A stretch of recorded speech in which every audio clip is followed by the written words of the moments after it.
Hello बच्चों, चलिए प्रश्न को पढ़ते हैं।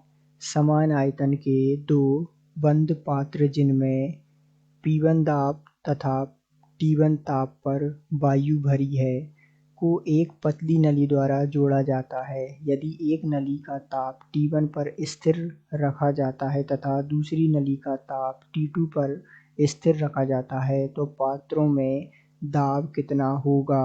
आपको विकल्प दिए हुए हैं। विकल्प ए है 2P1 T1 बटे T1 प्लस T2।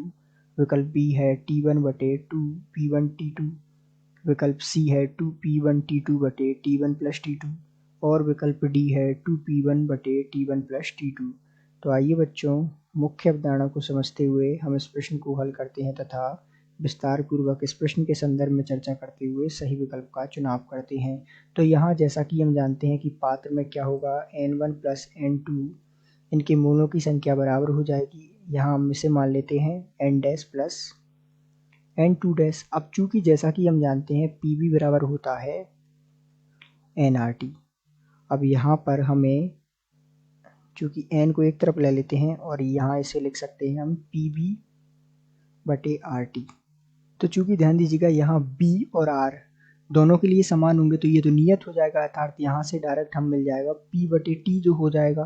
तो इसका मतलब हम इस समीकरण में क्या लिख सकते हैं, इस समीकरण का प्रयोग करके हम लिख सकते हैं N1 के स्थान पर लिख सकते हैं P1 बटे T1।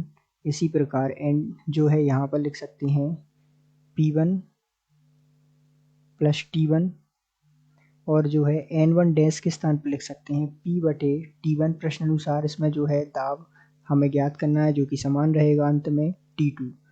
तो इस प्रकार जो है हम इस समीकरण का प्रयोग करेंगे और यहाँ इसे जोड़ेंगे तो ये हो जाएगा 2P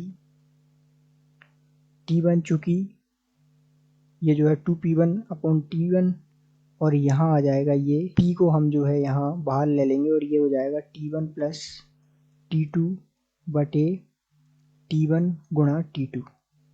तो चूंकि इसे अब हम हल कर लेंगे तो यहाँ ये T1 से ये T1 कट जाएगा और जब हम इसे अंततः हल करेंगे तो P बराबर हमारे पास जो है दाब का मान आ जाएगा 2P1 T2 बटे T1 प्लस T2। ये जो है हमारे पास दाब का मान आ जाएगा। तो आइए इसका समीकरण हम देखते हैं।